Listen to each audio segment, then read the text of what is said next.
Saran sama Miss Yuni, saran apa sayang?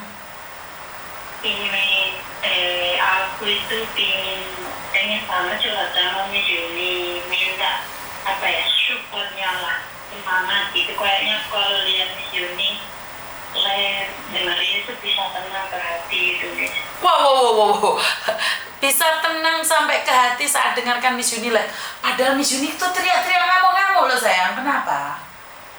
Tapi gimana ya Miss ya, ke hati itu namanya kuatin kita yang ada di sini kerja.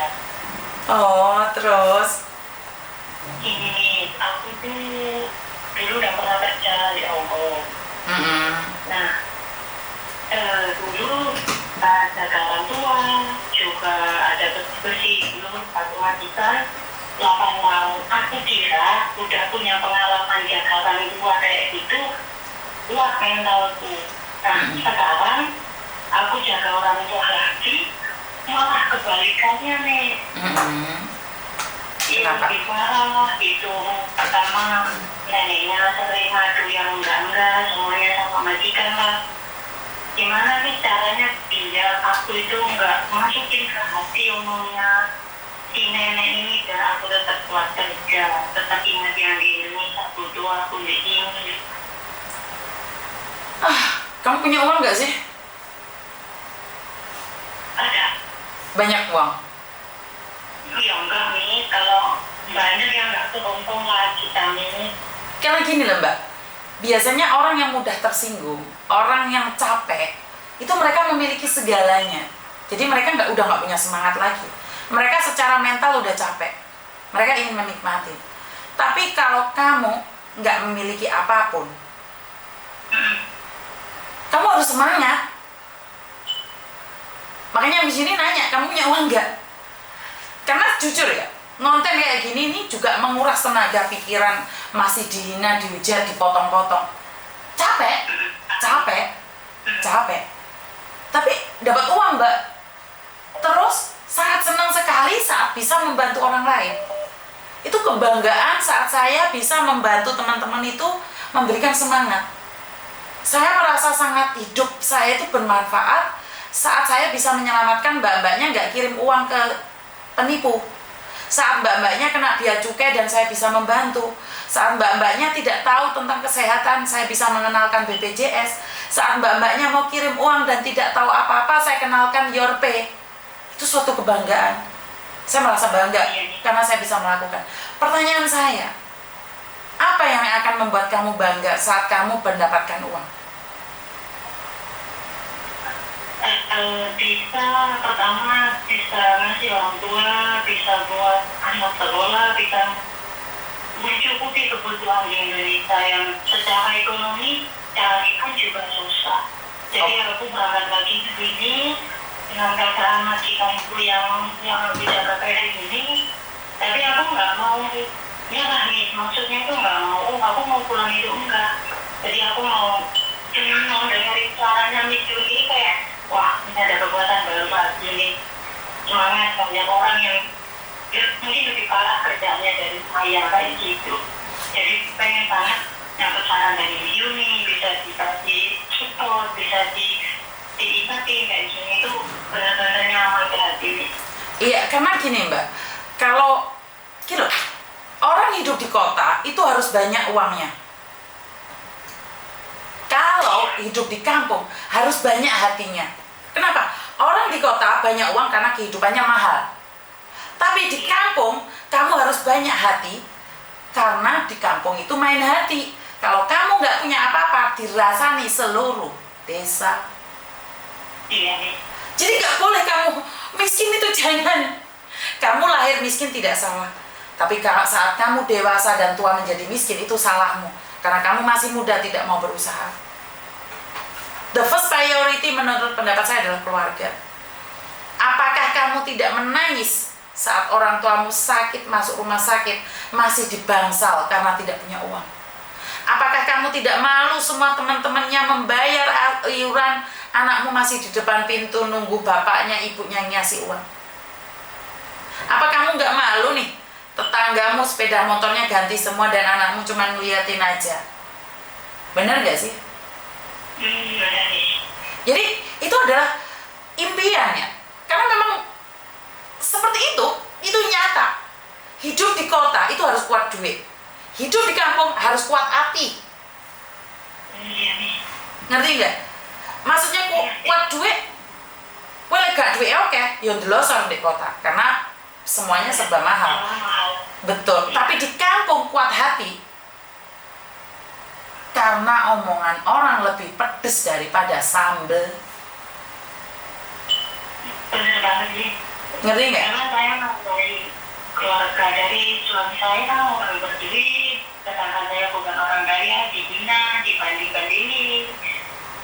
Ya itu yang membuat saya ya harus kerja lagi, harus punya. Anak saya sih nggak bisa sama kayak teman-teman yang lainnya juga. Bohong Mbak kalau orang itu menganggap berteman dengan siapapun nggak apa-apa. Nggak, bohong itu, jangan percaya. Berteman itu kalau ada uangnya, nggak ada uangnya ditinggal. Jadi kalau nggak setara seringnya diejek, caranya dihina. Terus kalau nggak punya ngomong juga seenaknya sendiri, seolah-olah dia ngomong tuh bener gitu. Dan percaya nggak Mbak? Percaya nggak kalau orang yang nggak punya becek, itu saya numpak pickup, numpak truk, bukan saya menghina ya. Itu kita kan posisinya nggak jelas. Nggak mobil kita yang paling budi dewe, benar nggak? Tapi kalau kamu harus sukses, kamu harus punya mobil sendiri dan kamu yang duduk di depan. Ngerti? Semangat. Kalau enggak ya udah siap-siap aja lek becek, kowe duduk paling budi dewe yang pojokan, bagian muntah-muntahi bagianmu. Ngerti? Tak kasih tahu, saat majikan cerewet itu sebenarnya adalah kekecewaanmu, lukamu itu belum sembuh. Karena saat kamu percaya dia itu baik, dia akan berubah menjadi baik. Karena energimu memancarkan energi positif. Kenapa sih anak yang datang ke tempat saya, ke kantor saya selalu bilang, wes tak amangi Mbak, coba tahan emosimu, jangan ngebrik atau apa. Dia ngengkel ngebrik, ada banyak saksinya. Percaya nggak saya ngomong apa? Setelah kamu keluar dari pintu saya, energimu tetap negatif. Tahu nggak, kamu pulang rumah majikan di interminute. Saya ngomong seperti itu. Karena apa? Saat kamu menghina majikan, marah-marah majikan, yang ada dalam pikiranmu negatif. Energi sudah datang semua negatifnya. Akhirnya majikan ini dapat input juga negatif. Wah, pembantunya nggak habis. Ya udah, kita hari Minggu ini cecenya libur, kita interview, cocok, tanda tangan, nyampe majikan nyampe rumah, kamu nyampe rumah, ini energi sama-sama negatif. Akhirnya apa? Dipecat. Begitu juga dengan kamu. Semua itu berpengaruh ya. Berpengaruh sangat besar sekali. Sama punya anak kan? Punya tuh. Kalau kamu lagi marah, kesel, anakmu, bayimu itu nangis nggak? Itulah energi negatif. Jadi saat kamu bertengkar sama suamimu, saat kamu eker-ekeran sama orang lain, bayimu yang merasakan energi negatif. Bayi itu nggak bisa ngomong loh, bayi itu nggak bisa berbicara loh. Bayi itu tidak tahu apa yang pertengkaran sama kalian. Ngerti?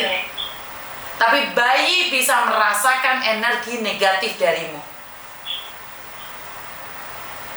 Ngerti? Ngerti.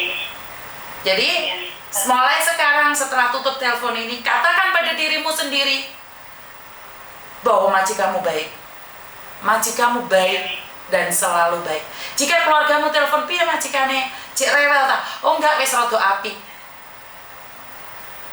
Loh, piye saya? Oh wis apik. Berarti kan positif. Ngerti enggak? Biar dapatnya auranya juga dapatnya positif. Betul.